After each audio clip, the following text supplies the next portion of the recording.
Hey guys, Dimitris here. Last week Apple had a monster keynote announcing a ton of new hardware and software. Among those announcements was a new model in the iMac line, the iMac Pro. And this is going to be the main focus of this video, along with some initial thoughts about it.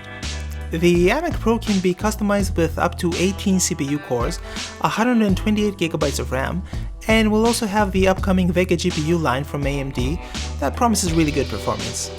It's clearly a machine addressing professionals and looks like a really good computer for 3D work and really good overall machine for design and video editing work in general. There are though a few things that are unclear. The first one has to do with the thermal footprint of the iMac. With all this hardware, it's obvious that the machine will produce a lot of heat. And in order for it to A, not throttle the performance, and B, be as silent as possible without annoying fan noises, the machine needs more room for all of its internals, which is exactly what the iMac Pro lacks. Everything is packed into this tiny space with all of the components producing a lot of heat, from the monitor to the CPU and GPU. Apple mentioned on their keynote that they have an all-new thermal design in order to cool things down, but I'm still a little bit skeptical. How will they be able to keep all of these components cool without sacrificing performance? Apple likes to run its machines hot in order to keep fan noise down. This is true with all Apple hardware, from the iMac to the 2013 Mac Pro. When the machines run too hot, then the fans need to spin up to really high levels. So starting a render will immediately trigger them, and the same goes if you're not rendering but just using a CPU taxing software like ZBrush. So knowing this, I cannot imagine how this will not be the case with the new iMac Pro.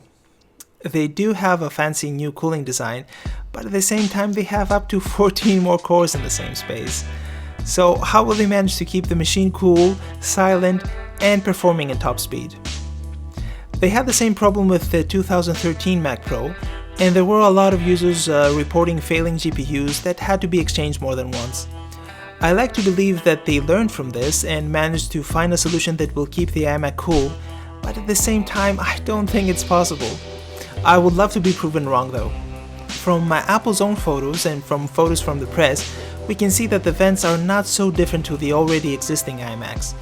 The vents underneath the stand seem to be a little bit bigger, and there's a big vent at the bottom of the machine. But will that be enough for a cool, silent, and performant machine? I guess we can only wait and see, but I'm still a little bit skeptical. The other issue has to do with the memory. It seems that it won't be easily accessible to the users like in previous machines. That is not the thing that bothers me though. You can always get more from the get-go and just be future-proof. What is not ideal though is the amount of money you would need to spend for that memory. Apple's memory prices were always quite high, so a lot of people, including myself, would just get the minimum amount of memory from Apple and upgrade to the amount they need from third-party companies. In the end, you saved up quite a lot of money. For example, 32GB for the 27-inch iMac will set you back around 310 euros from Crucial.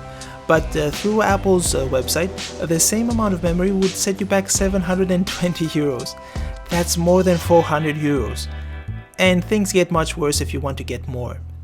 With the new iMac Pro, we are forced to pay Apple prices for memory, which definitely works well for the profit margins of the product, but it doesn't work out so well for us. And the last thing has to do with the release date. Apple has not given any specific timeline for the new Mac Pro, but one would guess that it could be sometime next year. So with the iMac Pro releasing late 2017 and probably with a delivery date in 2018, it's cutting it too close to the new Mac Pro. So I don't know if it would make sense for people to settle for the new iMac Pro and not just wait for the expandable Mac Pro. All in all though, I'm really excited about the new iMac Pro. It can be a really good machine for a lot of professionals and small studios. The thermals of the machine is something that bugs me a little bit, and since it's a first-gen product, I predict a lot of issues. Will I get the new iMac Pro? Yes. Will I regret it? I guess time will tell. But someone needs to be the guinea pig. And that's about it for now. What are your thoughts about the new iMac Pro? Are you considering getting one? Do you have any other thoughts you would like to share? Just let me know in the comments below. If you enjoyed this video, consider subscribing, and I'll see you on the next one.